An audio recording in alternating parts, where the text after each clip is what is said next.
Kalau dapat jodoh yang luar biasa baik dan em, dan sesuai apa yang kamu inginkan, itu kamu harus perbaiki di dalam diri kamu dulu.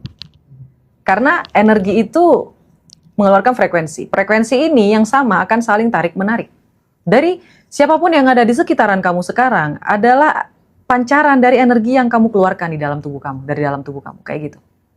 Dan itu yang pertama. Yang kedua, kalau kamu mau mencari jodoh, misalnya nih, kamu udah siap menikah, kamu ucapkan kepada Allah, ya Allah, aku sudah siap menerima kedatangan jodohku. Itu yang pertama, ya, sudah ngomong ke Allah gitu. Terus yang kedua, kamu harus mulai mencari tahu, ini namanya usaha intuisi, Mas Hendra. Belajar memasak, terus mulai tahu nih nanti mau pakai baju couple apa, mau honeymoon di mana, sudah belajar bagaimana cara menjadi istri yang baik, benar-benar melakukan ya memang dia bersiap untuk, bukan menunggu ya Mas ya, dia bersiap.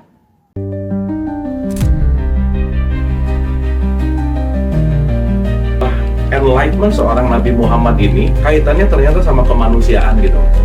Perjalanan cerita itu sampai di dunia dewasanya itu udah masuk pelajaran filsafat, Indra. Spektrum ateis itu beda, dari mulai ateis yang paling santai sampai ateis yang paling radikal juga ada.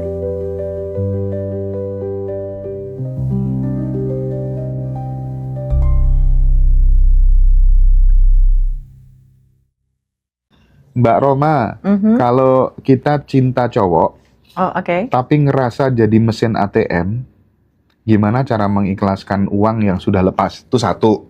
Kemudian ada yang udah masuk di catatanku. Aku inget ini, mumpung ketemu Kak Roma. Ini memang spesial ditujukan kepada Kak Roma.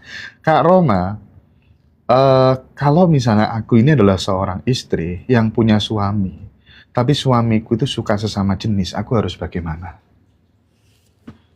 Yang pertama dulu guys, dijawab. Yang menjadi mesin ATM-nya cowok tadi lo guys. Gini loh, ada beberapa yang aku pengen sampaikan ke kamu ya poinnya. Yang pertama, dia nggak cinta sama kamu. Laki-laki itu terlahir dengan rasa provider. Oke? Kalau kamu tidak di provider, berarti you are not the one. Kamu bukan orang yang dia cintai.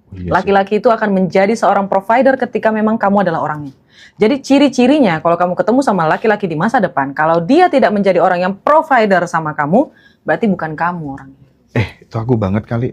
Aku kalau mencintai seseorang, aku nggak mau dia dibahagiakan siapa-siapa gitu. Emang dari situ, ngaku nggak Mas? Nih, yang cowok-cowok, kalau memang dia suka, dia akan melakukan apapun. Apapun. Se-provider itu laki-laki itu loh sebenarnya. Tapi kalau misalnya dia sampai jadi makondo sama kamu, berarti memang kamu bukan, you are not the one. Itu satu, ya ini diingat, oke? Yang kedua, mengikhlaskan uangnya. Ya sudah, kan kamu orang kaya. Afirmasi lagi. Afirmasi lagi. Biasanya orang yang meminta, yang tangannya di bawah jauh lebih sedikit daripada orang yang di atas. Kayak gitu. Gak apa-apa, ikhlasin aja semuanya. Nanti Allah ganti berkali-kali lipat. Oke. Nah, sekarang pertanyaan kedua, Mbak. Oke, pertanyaan yang kedua itu yang itu ya Mas ya? Iya. Aduh ya Allah ya Rabbi, ini sangat-sangat sakit ini. Bukan sakit si cowoknya ya Mas ya, tapi lebih sakit ke perasaan si ceweknya. Betul.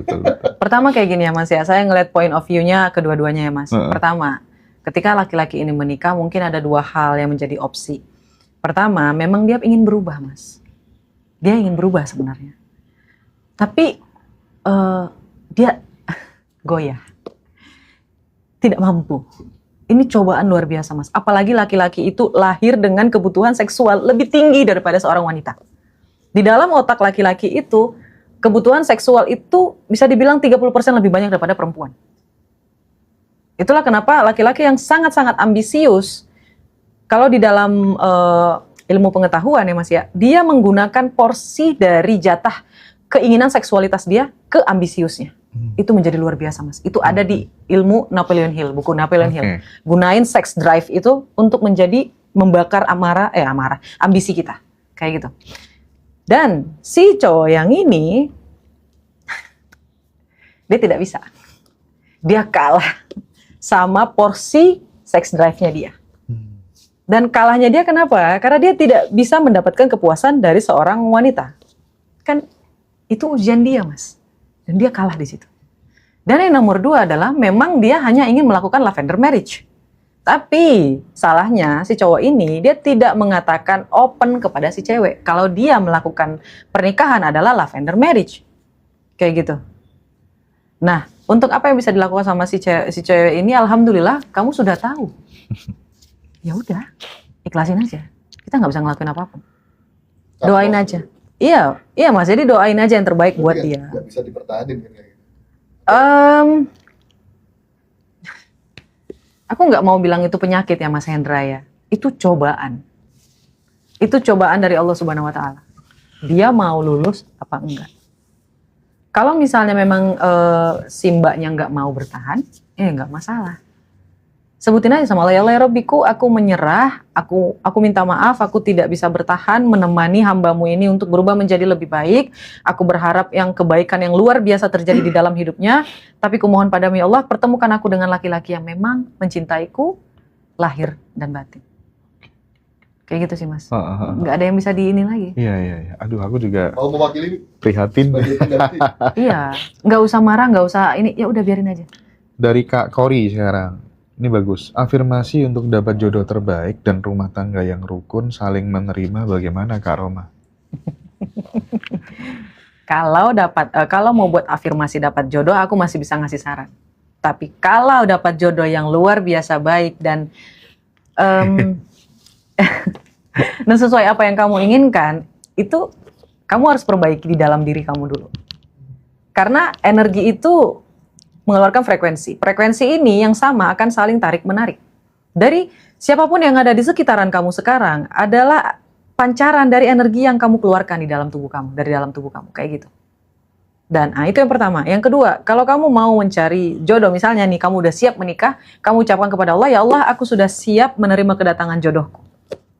Itu yang pertama, ya, sudah ngomong ke Allah gitu. Terus yang kedua, kamu harus mulai mencari tahu, ini namanya usaha intuisi Mas Hendra. Belajar memasak, terus mulai tahu nih nanti mau pakai baju couple apa, mau honeymoon di mana, sudah belajar bagaimana cara menjadi istri yang baik, benar-benar melakukan ya memang dia bersiap untuk, bukan menunggu ya Mas ya, dia bersiap. Kayak gitu, mulai bertanya ke psikolog kalau misalnya kayak gini tuh gimana, atau ke teman-teman, permasalahan rumah tangga itu gimana ya menyelesaikannya. Mulai bertanya kepada teman-teman cowoknya. Cowok tuh suka pakaian cewek yang gimana, dasteran apa gimana. Itu namanya gitu. usaha intuisi Mas. Itu yang bisa aku sampaikan, tapi kalau kamu bilang yang terbaik, kamu harus merubah diri dulu. Oke. Biar kamu bertemunya dengan orang yang baik. Cintai diri kamu, agar kamu bertemu dengan orang yang mencintai kamu. Wah, keren. Ya. Siapkan wadahnya dulu, pantaskan dulu dirinya gitu ya teman-teman ya. Itu satu rumus Mas.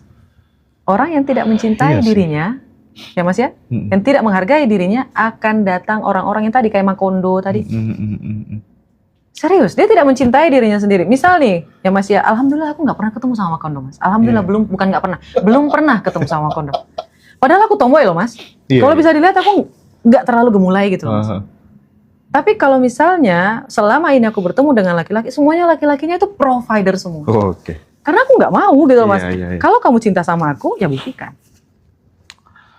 Makanya kan ada cowok yang nggak terlalu ganteng gitu ya, tapi dikelilingi banyak cewek-cewek. Tapi wah, itu provider parah itu Mas. Karena dia memang benar-benar self love-nya luar biasa, dia PD-nya luar biasa. Betul, itu Mas. penting. Betul lagi. Penting. Iya memang benar. Iya. Makanya buat teman-teman yang belum dapat yang susah cari jodoh itu bisa ditiru tuh. Pertanyaan bagus. Apa tuh Mas? Ini mungkin akan relate dengan banyak sahabat-sahabat yang punya usaha dan lain sebagainya gitu. Kak Roma, ini dari Mbak Sundari. Kak Roma, saya punya banyak karyawan. Setelah karyawannya itu diajari gitu tentang usahanya, bisnisnya gitu ya, kan jadi pinter nih. Tiba-tiba banyak yang keluar juga. Dan itu selalu berulang terus kejadian kayak gitu. Pernah aku juga ngalamin kayak gitu, bahkan ditipu sama kruku sendiri gitu ya. Tapi alhamdulillah sekarang udah. Itu dulu. Identitas lama guys. Awal-awal, kan? Ya, gimana ini solusinya nih, biar memutus pola berulang ini? Baik. Mungkin gajinya kurang besar kali ya? Awas? Mungkin gajinya kurang besar kali? Enggak Mas. Oh, enggak ya? Tapi ada banyak faktor mungkin. Faktor tapi iya sih, aku setuju sih Mas. Yang gaji terus Masnya tadi apa? Ada banyak faktor, karena saya juga pernah jadi karyawan. Jadi bosnya itu dikibulin anak buahnya terus. Ya itu, bisa jadi kurang gaji, bisa jadi tidak dimanusiakan. Itu bisa. Mereka mempunyai dendam akhirnya, dan sekarang semua mantan karyawannya itu punya usaha besar-besar. Baik. Tapi aku setuju sih Mas, aku mulai lagi, aku ngeliat di BUMC ya Mas ya, Badan Usaha Milik Cina. Oke. Ini kita bahas dikit ya Mas ya. Yes. Teman-teman tahu, Badan Usaha Milik Cina gajinya itu luar biasa. Tahu nggak kenapa? Itu ada filosofinya loh Mas. Gajinya yang luar biasa, tapi bonusnya enggak. Oke. Gajinya luar biasa, dibuat merasa nyaman luar biasa, makanan disediain Mas. Setiap bulan itu ada yang namanya hebring-hebring bersama kelompok kayak gitu. Jadi sosialisasinya itu dipererat kayak gitu Mas. Kayak kita adalah satu keluarga. Iya. Terus habis itu cutinya dipermudah. Benar-benar dibuat rasa nyaman gitu loh Mas. Nah ketika dia ngerasa nyaman, dopaminnya terlalu banyak di dalam kepalanya Mas. Kritisnya jadi berkurang. Kritisnya jadi berkurang nih, ya. Problem solvingnya, kayak gitu. Jadi kan pemimpin itu jiwa kritisnya ada, problem solvingnya tinggi Mas. Itu ciri-ciri pemimpin Mas. Nah bagaimana caranya yang dua ini turun, ya Mas ya, waspadanya turun kayak gitu. Gedein dopaminnya. Bener-bener digedein dopaminnya. Itu yang pertama ya Mas, kan ini saya nanti dibilanginnya lagi, saya sebenarnya nggak senaif itu guys. Yeah. Jadi apa ya namanya? Ini kan ilmunya generalisasi. Ada ilmu jahatnya ada lagi. Nanti saya nggak mungkin ngomong di sini ya. Kalau ibunya mau ilmu jahatnya silakan ayo langsung ketemu. Tapi saya kasih clue lagi yang lebih mudah.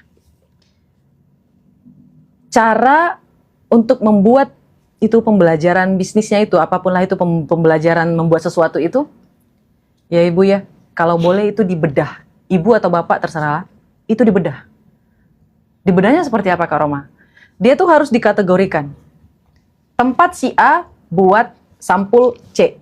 Tempat si B buat sampul F. Tempat sini jadi sampul I, F. Jadi yang E dan F tidak bisa bertemu. Ini dipisah Mas. Saya tahu ini tuh waktu saya jualan minuman. Ya Mas ya. Gak akan ketemu tempat pengeringan bubuk dengan pembuatan bubuk. Gak akan ketemu. Bisnis KFC juga kayak gitu Mas. Mas lihat deh, KFC, McD kayak gitu. Sepakat. Itu tuh bumbunya aluminium. Hanya tok aluminium. Tulisan doang, bahan doang. Dah. Nggak dikasih tahu di mana produksinya. Nggak dikasih tahu di mana ini. Tepung pun udah jadi. Ya, dagingnya kita juga nggak tahu. Campuran daging manusia apa enggak gitu ya. Iya betul Mas. Itu saya waktu saya masih jadi karyawan di sebuah F&B di Surabaya. Iya. Akhirnya pertama problem banyak Mas. Ada manajemen konflik di sana juga, terus problem antara orang depan dan belakang pasti. Nah, solusi terakhir kita diskusi dengan manajer, ternyata solusinya kita harus punya yang namanya general kitchen. Betul. Jadi nggak dicampur. Kita bikin di tempat yang berbeda. Jadi mereka nggak tahu. Kita mau meracik apapun nggak tahu. Itu saya saksikan sendiri. Iya, jangan di satu dapur Mas. Itu bapak ibu jangan di satu dapur, nggak boleh. Oke. Kalau mau lebih rinci, ayo ikut ininya private, sesi private. Iya. Silakan yang mau private sama Kak Roma, monggo. Nah ini teman-teman, Bu Asmaul sama Nisa Bara, pertanyaannya aku rangkum jadi satu ya. Cara mencintai diri sendiri dan cara memaafkan diri sendiri gitu. Padahal harusnya teman-teman di Ngaji Rosok, pertanyaan-pertanyaan kayak gini tuh cukup tanyakan ke ChatGPT udah bisa dijawab gitu ya. Tapi nggak apa-apa lah ya, mungkin lebih puas kalau Kak Roma yang jawab gitu. Silakan. Saya promosi dikit nggak apa-apa ya? Iya. 3 hari lagi insya Allah aku akan mengeluarkan, karena saking aku pusingnya mendengarkan pertanyaan yang dasar ini Mas. Aku ngerasa kayak salahnya di mana? Kenapa pertanyaan ini selalu berulang-ulang gitu loh Mas? Padahal saya udah bikin videonya panjang lebar banyak dimanapun, udah berseliweran kayak gitu Mas. Akhirnya saya berpikir, kayaknya memang Allah menakdirkan aku untuk bikin buku deh dengan topik kayak gini. Gitu iya, Mas. aku aja gitu. Iya. Kamu bisa follow akun aku di TikTok. Nanti aku akan live memberitahu kapan bukunya selesai. Sip. Oke. Ya Ibu ya. Ya, oke. Bikin buku deh ya. Iya Mas. Bener mungkin lagi. Ya begitulah. Kalau nggak beli bukunya nih, di sini ada saya tulis nih. Itu tuh, beli buku itu tuh. I am the king. Iya. Silakan WhatsApp yang di live. Ikut seminarnya dapat gratis buku. Ini ada self love nih. Dia yang pertama, pengaturan mental 1 Mas, bagian 1. Self love, mencintai diri sendiri. Di sini udah saya tulis cara mencintai diri sendiri. Itu beli bukunya di nomor yang udah Kak Dara tuh, yang tertera tuh. Nanti dapat I am the king. Mas Rozi ada lagi yang mau curhat. Jadi kalau bisnis MBG bagaimana itu? Pisah juga kah? Bisnis MBG. Oh, itu bisnis yang lagi viral. Hati-hatian. Ini harus dicopot dulu topengnya nih, Mas. Pinter banget ini buat viral nih pertanyaan teman-teman nih. Kan lagi naik daun itu MBG, Mas. Iya. Kalau menurut saya, bisnis MBG ini adalah bisnis yang terorganisir. Ya, memang sudah di print siapa yang Dapat. ya yang dapat kayak gitu. Bisnis yang dimonopoli ini termasuk sih, Mas, bisnis yang dimonopoli karena monopolinya adalah mereka-mereka yang berkecimpung di dunia pemerintahan. Iya, ini Kayak kan gitu. ini kan juga mau MBG, mau Koperasi Merah Putih dan lain sebagainya itu kan ya andai kata aku yang jadi presiden ya akan bikin kayak gitu sih.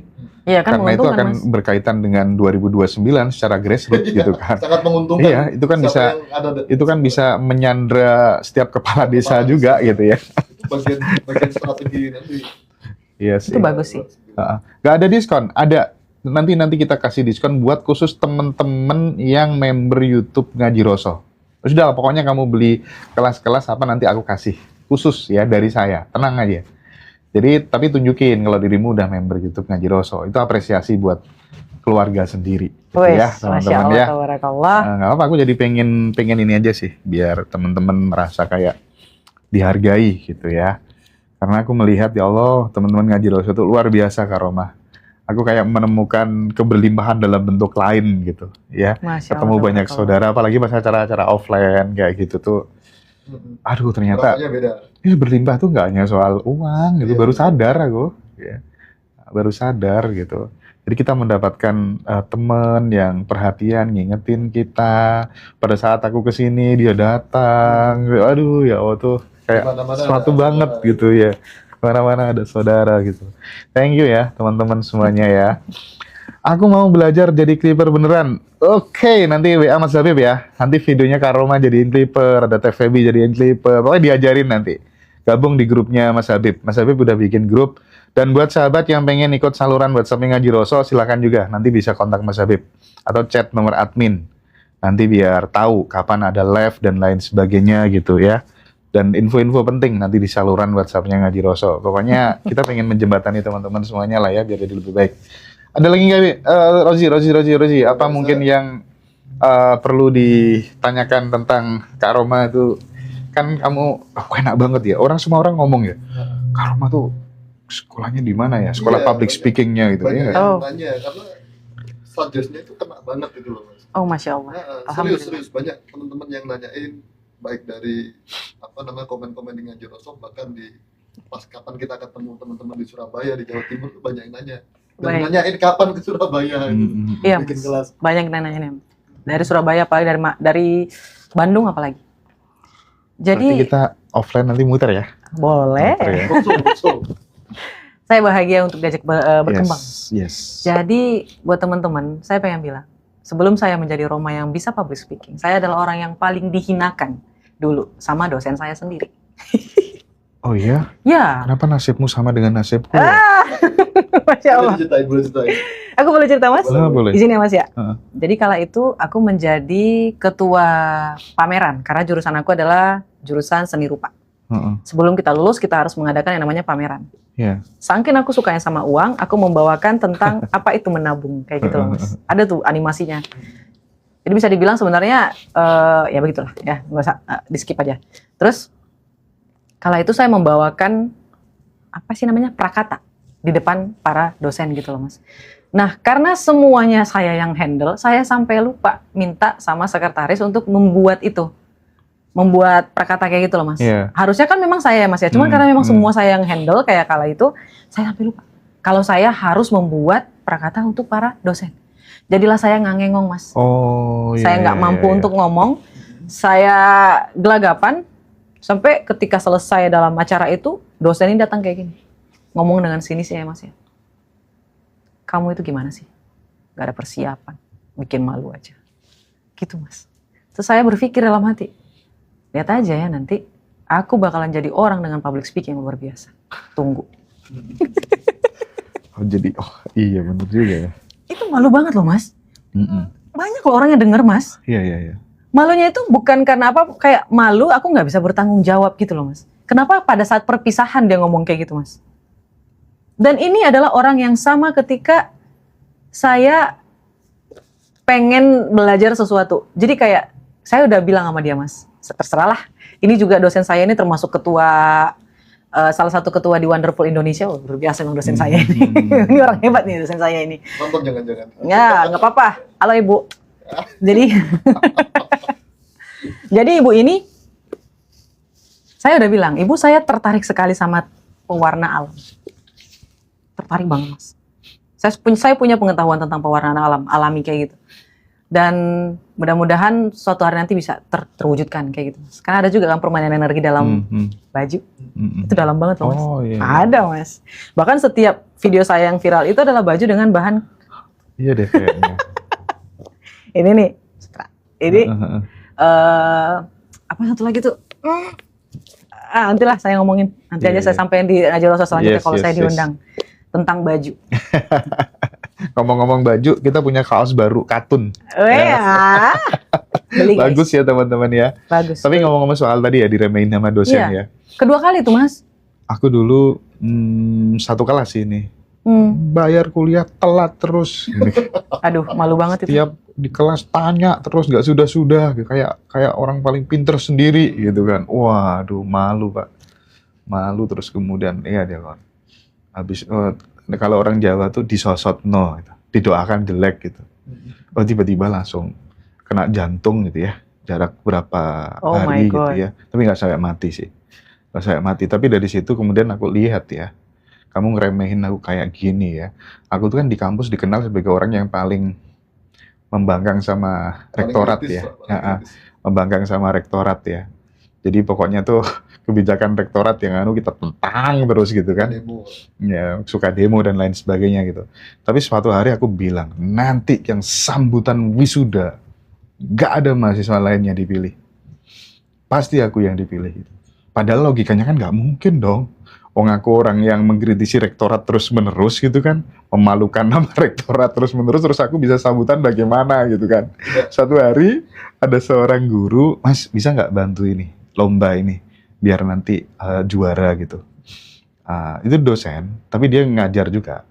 Oh bisa Bu, yakin ya, garansi mesti juara, nggak mungkin enggak gitu. Jadi saya pinter meyakinkan orang itu dari dulu, ya, saya garansi mesti juara Bu gitu ya. Tapi dengan catatan, nanti yang sambutan wisuda harus saya gitu. Masya Allah. Waduh berat ini. Maju ke rektorat kan. Gak mau. Nanti ini mesti akan menghujat saya di depan banyak tamu gitu kan. Segala macam terus. Mas, sama Pak Rektor gak boleh kalau sampean yang jadi. Ya udah kalau gitu aku gak megang apa tuh namanya, gak mau handle biar lombanya juara. Aku gak mau pegang. Pokoknya aku harus mau. Ini sambutan nanti harus aku gitu kan. Akhirnya dia berusaha gitu. Nyari orang yang bisa megang aku dan dekat sama rektorat gitu. Namanya Pak D gitu ya. Ya udah, nanti kalau sampai Hendra macam-macam, saya orang pertama yang nyeret dia dari podium gitu kan. Wah, akhirnya dikasih. Waktu itu pas yudisium. Pidatoku bagus dong. Gak mungkin gak bagus kan, karena di situ ada kipas angin yang besar gitu kan. Gak mungkin kan keluar keringat kalau itu kan paling takut tau kalau pidato di depan suasana gak dingin gitu kan. Nervous kan. Oke, terus akhirnya beneran wisuda aku yang dipilih sambutan, dan itu di depan Menteri Kelautan dan Perikanan waktu itu Pak Fadel Muhammad gitu ya. Dan semua orang tepuk tangan luar biasa. Usaha intuisi ya Mas ya? Tapi semua teman-teman di kampus pada bingung semua, kurang ajar, kita selama ini dibodohin sama Hendra gitu. Tapi dia hanya acting aja selama ini musuh rektorat gitu. Padahal aku ada usaha kayak gitu. Supaya kemudian, itu usaha loh Mas? Iya, karena aku ingin menutup itu loh, dosenku yang kurang ajar tadi loh. Dia tuh bener-bener, iya. Wih, gila ambisius banget ya Mas Hendra ya. Iya, serius. Dan itu jadi motivasi Mas Hendra. Aku sakit hati banget deh sama dia tuh, serius. Bahkan waktu dia PPL aku nggak mau jadi ini apa, pokoknya aku ngelawan dia. Iya, ngelawan bener. Jadi ya gitulah. Setuju sih Mas, setuju. Kita tuh harus kalau dulu kita rumusnya sebagai aktivis ya, kita harus setara, dipandang setara dengan siapapun, nggak boleh ada yang ngeremehin gitu. Dulu masih kayak gitu kan, ya. Even itu sama polisi sama apa. Ini dulu tim saya bagian tukang demo tuh bagian bagian gambar ya, poster apa gitu. Saya juga orang art juga ya. Iya. Saya tuh aja bagian itu, Mas Hendra bagian kawan-kawan. Saya bagian pegang megapon Berarti kemana-mana. bestie dari dulu, Mas? Iya. Berarti sama dong kayak teman saya. Iya. Oh, Masya Allah, tabarakallah. Suksesnya bareng ya, Mas ya. Subhanallah. Mudah-mudahan nanti saya juga kayak gitu. Amin. Iya, itu masih balas sakit hati dulu teman-teman. Ya itu kan dulu ya, dulu. Sudah Ya. almarhum Mas ya, di PTKN. Oh. Tapi ya kita harus bersyukur nggak sih, Mas? Ada perkataan itu. Iya sih. Saya ngerasa saya bersyukur sih, Mas. Betul sih, betul Kak Roma. Karena kalau nggak ada perkataan itu, Mungkin saya nggak nggak bisa. akan belajar lebih banyak tentang public speaking, Mas. Bener. Itu kalau aku melihat itu sebagai dendam yang positif sih. Iya, Ya terserah ya teman-teman nilai gimana, tapi itu menguntungkan buatku. aku sangat. Dan justru kalau misalnya ketemu, aku pasti bilang terima kasih. Makasih ya, Bu, udah Iya, remehin iya, saya. Kayaknya kita punya pengalaman yang sama semua. Bahkan saya dulu diucap kan di kampung itu. Heeh. Apa mungkin kamu bisa hidup dari drawing dan lain sebagainya? Mm-mm. Aku malah gambar kulitnya bule itu dibayar $350 tiap 5 sentinya. Ini Mas, ini Mas yang gambar? Ini gambar sendiri. Masya Jadi aku Allah. dulu tato Dia gambar sendiri dia. Oh dia jago. Rozi itu kalau soal gambar di atas rata-rata Kak. Wow. Di atas rata-rata Mau lihat dia. dong, Mas? Mau Saya gambar- orangnya penasaran. Ya gambar wajahnya Kak Roma aja bisa dia. Pakai kertas putih biasa kayak gitu tuh. Wow dia jago dia. Makanya nanti kalau mau bukunya digambar nanti tak gambar. boleh. Oke ya teman-teman semuanya ya. Jadi kita obrolannya sudah hampir 2 jam. Tapi yang jelas banyak hal baru yang kita dapatkan dari obrolan ini istimewa. Senang Amin, sekali, Allah, merasa amin. terhormat sekali. Dan sekali lagi buat sahabat yang ingin punya buku I Am The King, silakan hubungi admin Ngaji Roso, nomornya ada di bio TikTok ya, atau di kolom deskripsi YouTube Ngaji Roso. Dan teman-teman bisa daftar seminarnya Kak Roma ya. Betul, Mas. Oke, terima kasih banyak Kak Roma atas Ya, waktunya. sama-sama Mas Makasih. Hendra. Terima Sukses kasih buat terus, Kak teman-teman Roma. semuanya. Wah,